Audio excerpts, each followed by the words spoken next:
আসসালামু আলাইকুম। আমি নাদিয়া ট্যাপিস্ট্রি পেজ থেকে যে শাড়িটা দেখাবো নমুনা সিল্ক শাড়িতে আজরাক ব্লকটা করা হচ্ছে ন্যাচারাল ডাই ইউজ করে।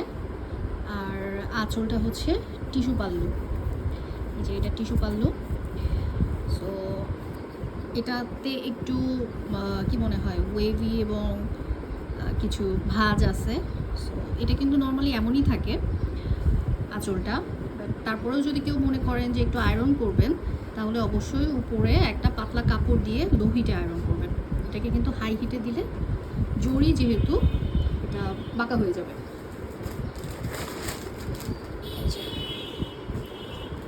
আর সব থেকে বেটার হচ্ছে এটার ন্যাচারাল ওয়েভটা যদি এভাবে থাকে, সেটাই কিন্তু সব থেকে বেটার এবং সব থেকে প্রিমিয়াম লাগে। যে পার্টটা দেখছেন এটা হচ্ছে শাড়ির আঁচল, কালারটা হচ্ছে ক্রিম কালারের মধ্যে, ক্রিম হোয়াইটের মধ্যে। খুবই প্রিটি একটা শাড়ি। কারো যদি বৈশাখী কোনো অনুষ্ঠান থাকে, অবশ্যই এই শাড়িটা কালেকশনে রাখবেন। বৈশাখের জন্য একটা পারফেক্ট কালেকশন হতে যাচ্ছে।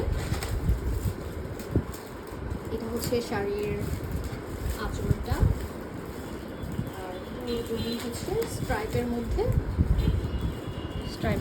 আজরাক ব্লক থাকবে। এটা হচ্ছে পার প্লাস শাড়ির থেকে ব্লাউজটা। ওয়াও, এটা তো ডেফিনেটলি বৈশাখ ভাই, এটা বৈশাখের সাথেই যাবে। এটা হচ্ছে শাড়ির ব্লাউজটা, স্লিভ পার ম্যাচিং ব্লাউজ।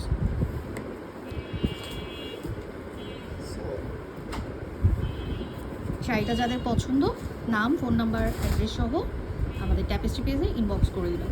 ধন্যবাদ সবাইকে।